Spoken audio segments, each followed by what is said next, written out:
El hombre conocido en la historia como Miguel Ángel Félix Gallardo, a menudo llamado El Padrino o El Jefe de Jefes, nació el 8 de enero de 1946 en Bellavista, una pequeña localidad en las afueras de Culiacán, Sinaloa. Su origen no presagiaba el imperio criminal que construiría, ya que provenía de un entorno rural y modesto, trabajando en el rancho de su familia.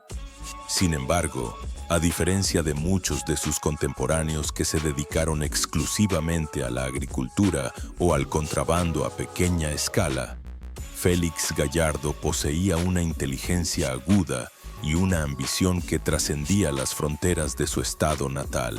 Completó la escuela secundaria y estudió negocios en la universidad, una formación atípica para los narcotraficantes de su generación, lo que le proporcionó una perspectiva única sobre la logística, la gestión y la expansión de una empresa, aunque esa empresa fuera ilícita. Su carrera profesional comenzó de manera legítima, primero como agente de la Policía Judicial Federal de México y luego como guardaespaldas del entonces gobernador de Sinaloa, Leopoldo Sánchez Celis.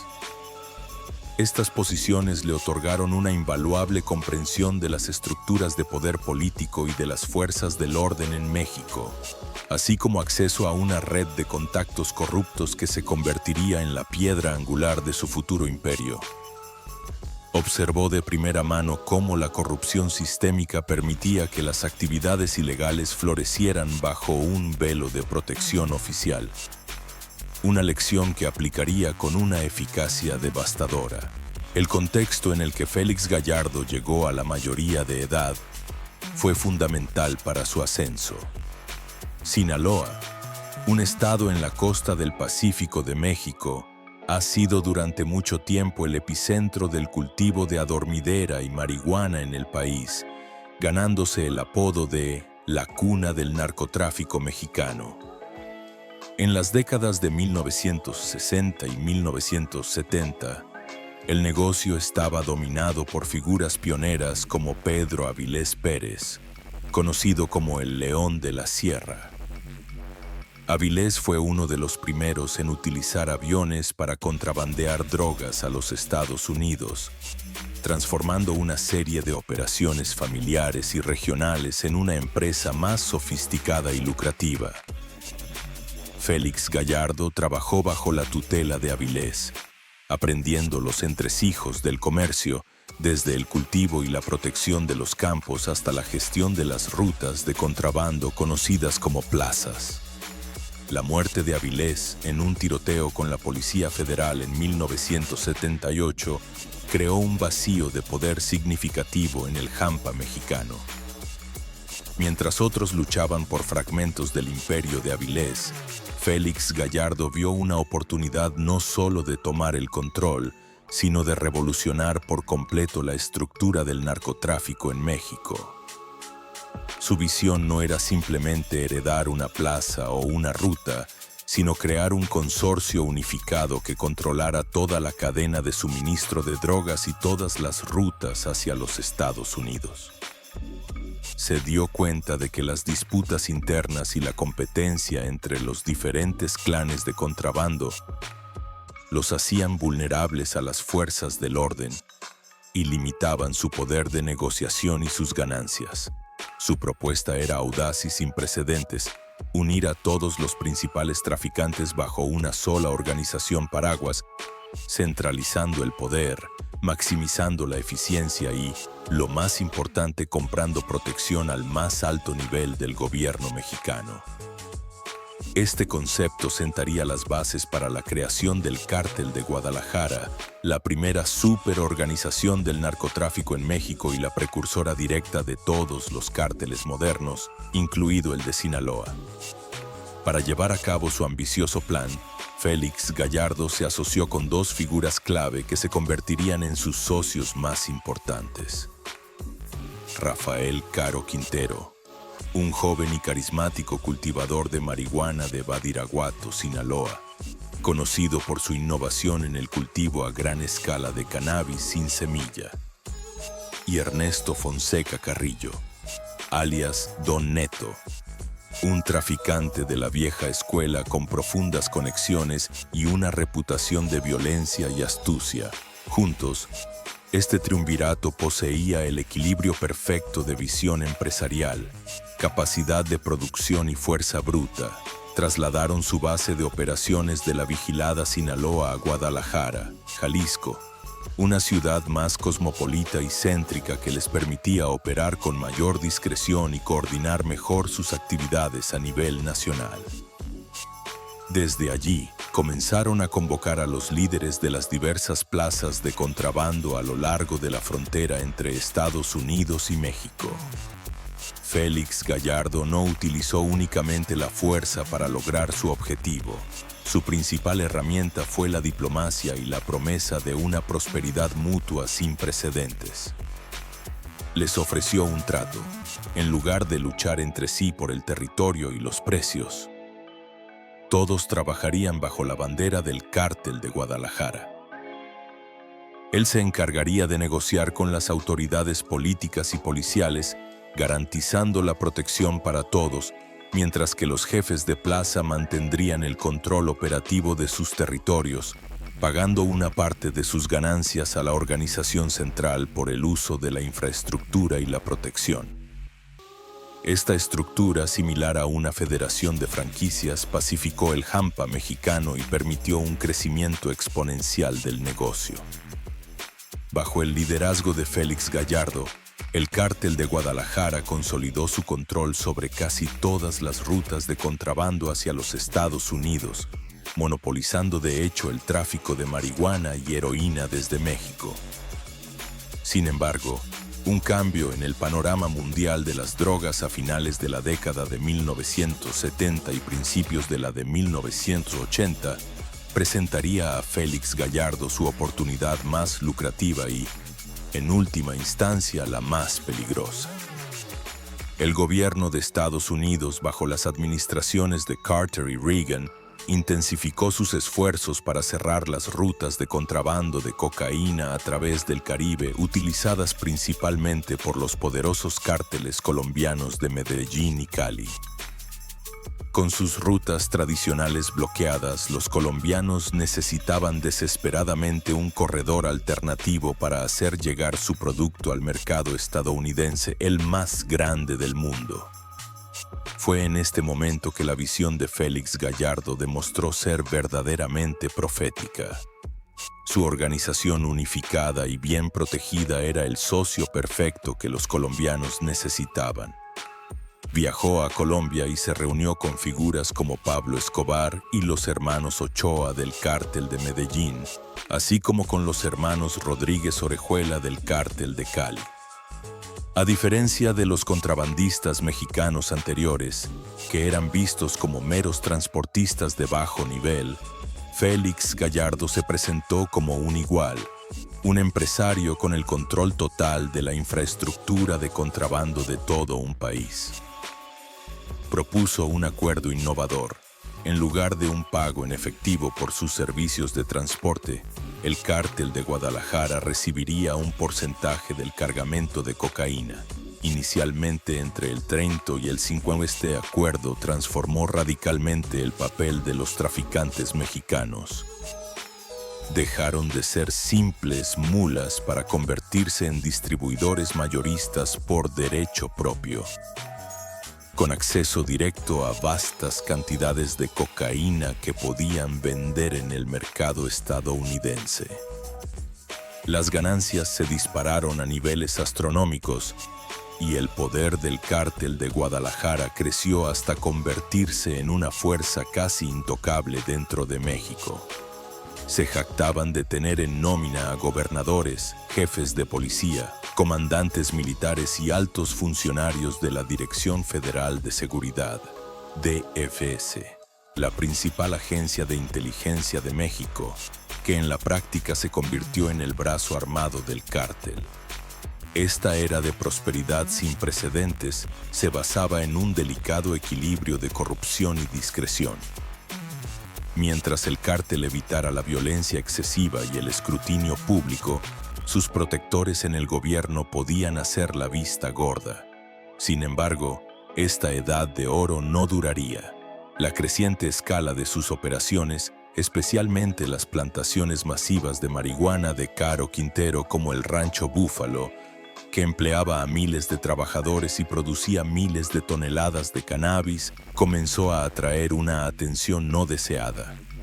Específicamente, atrajo la atención de un tenaz agente de la Administración para el Control de Drogas de los Estados Unidos, DEA, con sede en Guadalajara, un hombre cuya muerte sellaría el destino del cártel de Guadalajara y daría a luz a la era de los cárteles modernos. La creciente influencia y audacia del cártel de Guadalajara no pasaron desapercibidas para las autoridades estadounidenses. La DEA, en particular, estaba cada vez más alarmada por el volumen de drogas que cruzaba la frontera. En su oficina de Guadalajara, un agente de ascendencia mexicana llamado Enrique Kiki Camarena Salazar se estaba convirtiendo en una espina clavada para la organización de Félix Gallardo. Camarena era un agente excepcionalmente dedicado y talentoso, conocido por su habilidad para cultivar informantes y su negativa a dejarse intimidar o corromper. Durante años había estado recopilando meticulosamente información sobre las operaciones del cártel, identificando a los principales actores, sus métodos y, lo más importante, sus conexiones con el gobierno mexicano. A diferencia de muchos de sus colegas, Camarena entendía que el poder del cártel no residía únicamente en sus armas o en su producción de drogas, sino en su simbiosis con las instituciones del Estado mexicano. Su trabajo de inteligencia fue directamente responsable de varias incautaciones importantes, pero su mayor logro fue el descubrimiento y la posterior redada en el Rancho Búfalo en Chihuahua en noviembre de 1984. Guiado por la información de Camarena, el ejército mexicano, bajo una inmensa presión de Estados Unidos, asaltó el complejo de 1,000 hectáreas, destruyendo aproximadamente 10,000 toneladas de marihuana, con un valor estimado en la calle de más de $8,000 millones. Fue la mayor redada de marihuana de la historia y un golpe financiero devastador para el cártel, especialmente para su propietario, Rafael Caro Quintero. La destrucción del Rancho Búfalo fue una humillación pública y una pérdida económica que los líderes del cártel no podían tolerar. La culpa recayó directamente sobre la DEA y, específicamente, sobre Kiki Camarena. En la mentalidad de los capos, Camarena había cruzado una línea inquebrantable. No solo les había costado una fortuna, sino que había expuesto la vulnerabilidad de su operación, demostrando que ni siquiera sus protectores de alto nivel podían garantizarles una inmunidad total frente a la presión estadounidense. Se tomó una decisión fatídica. Camarena tenía que ser secuestrado e interrogado para descubrir el alcance de su conocimiento y, sobre todo, para identificar a sus informantes dentro de la organización. El 7 de febrero de 1985, a plena luz del día, Kiki Camarena fue secuestrado por hombres que se cree que eran agentes de la policía corruptos que trabajaban para el cártel. Justo cuando salía del consulado de Estados Unidos en Guadalajara para reunirse con su esposa para almorzar. Fue llevado a una casa propiedad de Caro Quintero en la calle Lope de Vega, en una zona acomodada de la ciudad. Durante las siguientes 30 horas, Camarena fue brutalmente torturado. Los informes de la autopsia revelarían más tarde que sufrió fracturas de cráneo, mandíbula, pómulos y tráquea. Sus costillas estaban rotas y le habían perforado la cabeza con un taladro. Un médico, Humberto Álvarez Machaín, fue mantenido en el lugar para administrarle drogas estimulantes a Camarena, para mantenerlo consciente y capaz de responder a las preguntas durante la tortura. También fue secuestrado y asesinado su piloto, Alfredo Zavala Avelar, un ciudadano mexicano que trabajaba para la DEA. La desaparición de Camarena desató una reacción furiosa y sin precedentes por parte del gobierno de los Estados Unidos. La DEA lanzó la Operación Leyenda, la mayor investigación de homicidio en la historia de la agencia, enviando a cientos de agentes a México.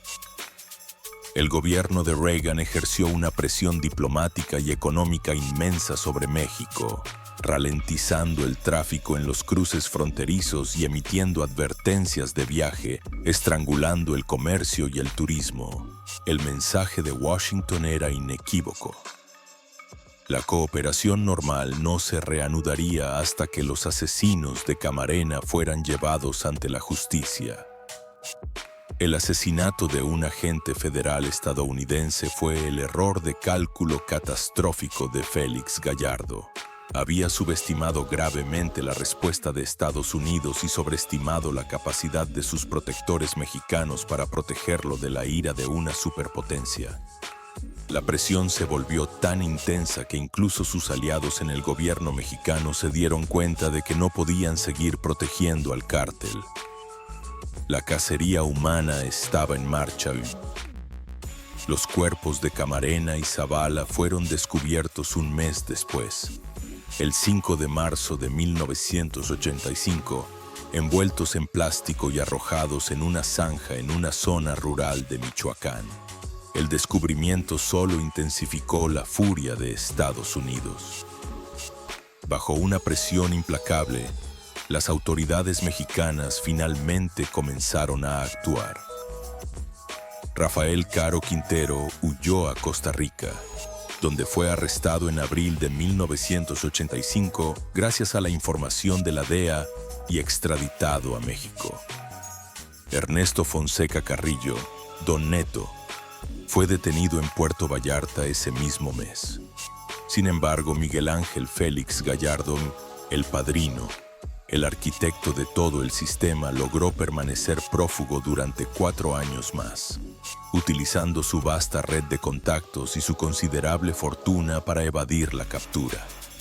Durante este tiempo, el cártel de Guadalajara, aunque decapitado de 2 de sus 3 líderes, continuó operando, pero la estructura centralizada que Félix Gallardo había creado comenzó a desmoronarse. La confianza se había roto y la guerra abierta entre el cártel y el Estado, impulsada por Estados Unidos, hacía que un modelo de liderazgo centralizado fuera demasiado arriesgado. La organización se estaba fracturando bajo el peso de la persecución. Finalmente, el 8 de abril de 1989, Félix Gallardo fue arrestado en Guadalajara. Su captura marcó el fin oficial del cártel de Guadalajara, pero no el fin del narcotráfico mexicano. De hecho, su caída fue el catalizador que desencadenó la reconfiguración del panorama criminal, dando lugar a la era de los cárteles modernos y en competencia. Desde la prisión de alta seguridad de Almoloya de Juárez, Félix Gallardo, consciente de que su imperio unificado ya no era viable, tomó una última decisión como el padrino. Convocó una cumbre en Acapulco a la que asistieron sus lugartenientes más importantes, los herederos de su desmoronado reino. En esta reunión, dividió los territorios y las operaciones que una vez había controlado. Este acto de partición, realizado desde detrás de las rejas, fue el verdadero momento de la creación de las organizaciones que dominarían el narcotráfico en las décadas venideras. La pax mafiosa que había mantenido se había terminado, y una nueva y violenta era de competencia estaba a punto de comenzar. De esta fragmentación surgirían el cártel de Tijuana, el cártel de Juárez y la organización que heredaría el corazón del viejo imperio, el cártel de Sinaloa. La reunión en Acapulco, orquestada por Miguel Ángel Félix Gallardo desde su celda, fue un momento decisivo en la historia del crimen organizado mexicano. Aunque ya no podía dirigir las operaciones diarias, Su influencia y autoridad aún eran suficientes para dictar los términos de la sucesión. Comprendió que la era de un solo cártel monolítico había terminado. La intensa presión de las autoridades mexicanas y estadounidenses hacía que una estructura tan centralizada fuera un objetivo demasiado grande y vulnerable. La supervivencia del negocio requería descentralización. Por lo tanto, procedió a balcanizar su imperio, repartiendo las plazas o corredores de contrabando entre sus subordinados más leales y poderosos, creando de hecho las semillas de los cárteles que definirían el futuro. El corredor de Tijuana, una de las joyas de la corona por ser el cruce fronterizo más transitado del mundo, y la puerta de entrada a California, fue asignado a sus sobrinos, los hermanos Arellano Félix. Esta facción, liderada por Benjamín, Ramón y Javier, se convertiría en el temido Cártel de Tijuana, conocido por su extravagancia, su control férreo de la plaza y su inclinación por la violencia espectacular. El corredor de Ciudad Juárez, otro punto de entrada crucial a Texas y el centro de Estados Unidos, fue entregado a la familia Carrillo Fuentes, encabezada por Amado Carrillo Fuentes, quien más tarde sería conocido como el Señor de los Cielos, por su uso pionero de una flota de aviones Boeing 727 para transportar cocaína. El territorio restante en el Golfo fue consolidado por Juan García Ábrego, quien ya operaba con cierta autonomía y lideraría el Cártel del Golfo. Finalmente, el corazón del imperio, las operaciones con base en el estado de Sinaloa y el control de grandes franjas de la costa del Pacífico, fue heredado por un grupo de traficantes que habían sido los protegidos y hombres de confianza de Félix Gallardo. Este grupo estaba liderado por Joaquín El Chapo Guzmán Loera, Héctor Luis El Güero Palma Salazar e Ismael El Mayo Zambada García. Esta nueva entidad no nació con un nombre formal, pero debido a sus raíces y su centro de operaciones, pronto sería conocida en todo el mundo como el Cártel de Sinaloa.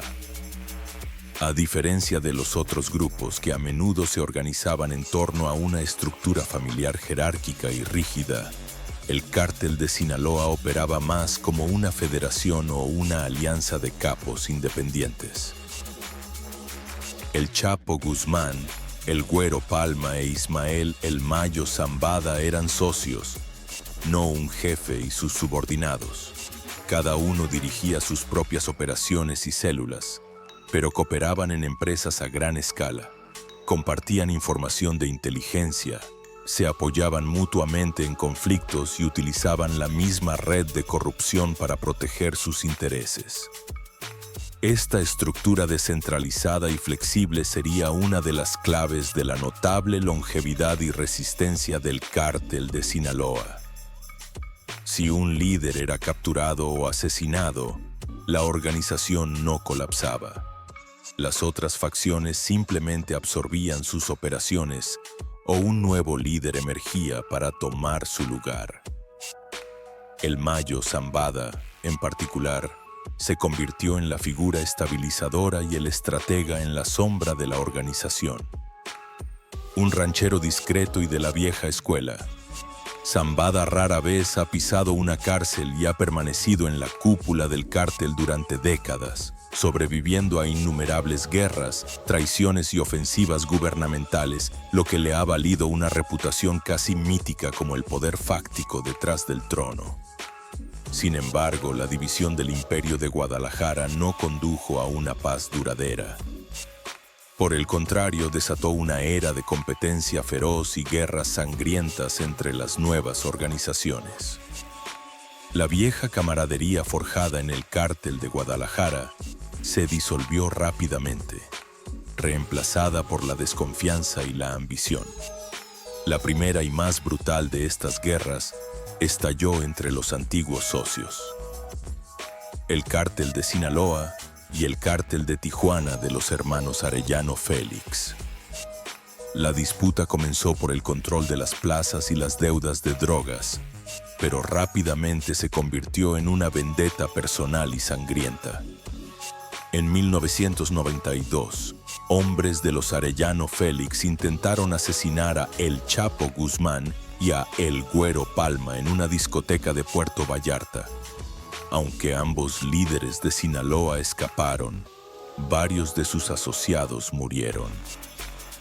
La respuesta de Sinaloa fue igualmente brutal. La guerra culminó en un infame tiroteo el 24 de mayo de 1993 en el estacionamiento del Aeropuerto Internacional de Guadalajara. Sicarios de los Arellano Félix, que intentaban emboscar a El Chapo Guzmán, confundieron un vehículo de lujo con el de su objetivo y abrieron fuego, matando al cardenal Juan Jesús Posadas Ocampo, uno de los clérigos de más alto rango de la Iglesia Católica en México, junto con otras 6 personas. El asesinato de una figura pública tan prominente causó una indignación nacional e internacional, obligando al gobierno mexicano a lanzar una cacería humana masiva contra los líderes de ambos cárteles. Este incidente, producto de la violenta rivalidad que siguió a la desintegración del imperio de Félix Gallardo, puso de manifiesto la nueva dinámica del narcotráfico mexicano.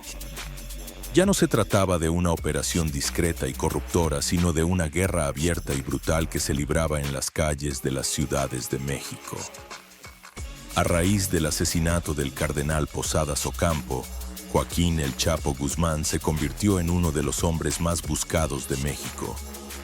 Huyó a Guatemala, pero fue capturado allí en junio de 1993 y extraditado a México, donde fue sentenciado a 20 años de prisión en la cárcel de máxima seguridad de Puente Grande, Jalisco, a la que apodaban Puerta Grande por la facilidad con la que los reclusos adinerados podían corromper el sistema. La captura de El Chapo podría haber sido un golpe mortal para una organización más débil, pero la estructura federada del cártel de Sinaloa demostró su valía. Con Guzmán encarcelado, Ismael El Mayo Zambada asumió un papel aún más prominente, dirigiendo la organización junto a El Güero Palma y otros lugartenientes clave como Juan José El Azul Esparragosa Moreno, otro veterano del cártel de Guadalajara conocido por su habilidad como diplomático y negociador en el Hampa. Lejos de ser neutralizado, El Chapo continuó dirigiendo sus operaciones desde el interior de la prisión, utilizando sobornos para vivir en condiciones de lujo y para coordinar envíos de drogas y ataques contra sus rivales. La guerra con el cártel de Tijuana continuó con una ferocidad incesante durante el resto de la década de 1990. Esta época se caracterizó por una escalada de violencia, con decapitaciones, secuestros y asesinatos masivos convirtiéndose en tácticas comunes. Mientras tanto, el cártel de Sinaloa no solo sobrevivía, sino que prosperaba e innovaba. El Chapo Guzmán es ampliamente reconocido por haber sido pionero en el uso de sofisticados túneles transfronterizos para el contrabando. Estos túneles, a menudo equipados con iluminación, ventilación y sistemas de rieles, permitían al cártel mover toneladas de drogas bajo la frontera de Estados Unidos, eludiendo la vigilancia y las patrullas. Esta innovación tecnológica, combinada con el uso de submarinos y una logística global cada vez más compleja, permitió al cártel de Sinaloa superar a sus rivales y expandir su alcance a nivel mundial. Para el cambio de milenio, el cártel de Sinaloa se había establecido como la organización de narcotráfico más poderosa de México. Su influencia se extendía por toda América, Europa y Asia. La estructura de la federación les permitía absorber o aliarse con grupos más pequeños, corromper a funcionarios en todos los niveles y librar guerras en múltiples frentes sin que el núcleo de la organización colapsara. El 19 de enero de 2001, después de 8 años de encarcelamiento, El Chapo Guzmán protagonizó una fuga legendaria de Puente Grande, supuestamente escondido en un carrito de lavandería. Su escape fue un acto de audacia que lo catapultó a un estatus casi mítico y consolidó su imagen como una figura que estaba por encima de la ley. Con Guzmán de nuevo en libertad, el Cártel de Sinaloa, bajo el liderazgo conjunto de El Chapo y El Mayo, entró en su período de máxima expansión. Lanzaron una ofensiva para tomar el control de las plazas en disputa que anteriormente estaban en manos de los Arellano Félix, cuyo poder estaba en declive tras la muerte o captura de varios de los hermanos, y del Cártel del Golfo, que se había fortalecido con la creación de su propio y brutal brazo armado, los Zetas, formado por exsoldados de las Fuerzas Especiales Mexicanas. La década de 2000 vio una escalada de la violencia en todo México, ya que el Cártel de Sinaloa luchaba por la hegemonía. En 2006, el recién elegido presidente de México, Felipe Calderón, declaró una guerra total contra los cárteles, desplegando al ejército en las calles. Esta militarización del conflicto, aunque tenía la intención de desmantelar a las organizaciones criminales, en muchos casos fragmentó aún más el panorama del hampa y provocó niveles de violencia sin precedentes. Sin embargo, a pesar de la presión militar y la competencia de rivales como los Zetas, el Cártel de Sinaloa demostró una y otra vez su capacidad de adaptación. Utilizaron la violencia de forma estratégica, a menudo presentándose como el mal menor en comparación con la brutalidad indiscriminada de sus enemigos, y continuaron infiltrándose y corrompiendo las instituciones del Estado. Su modelo de negocio, diversificado más allá de la cocaína y la marihuana para incluir la producción de metanfetamina y el tráfico de heroína, les aseguró un flujo constante de ingresos multimillonarios. La historia de la formación del Cártel de Sinaloa es, por tanto, la historia de una transformación. Nació de las cenizas de una organización centralizada que se derrumbó bajo su propia audacia. Su éxito y longevidad se derivan de la estructura descentralizada concebida por Félix Gallardo en su caída y perfeccionada por la trinidad de liderazgo de Guzmán, Zambada y Palma. Se convirtió en un imperio global no a pesar de la guerra contra las drogas, sino en muchos sentidos, a causa de ella, adaptándose, innovando y prosperando en un entorno de caos y violencia constantes.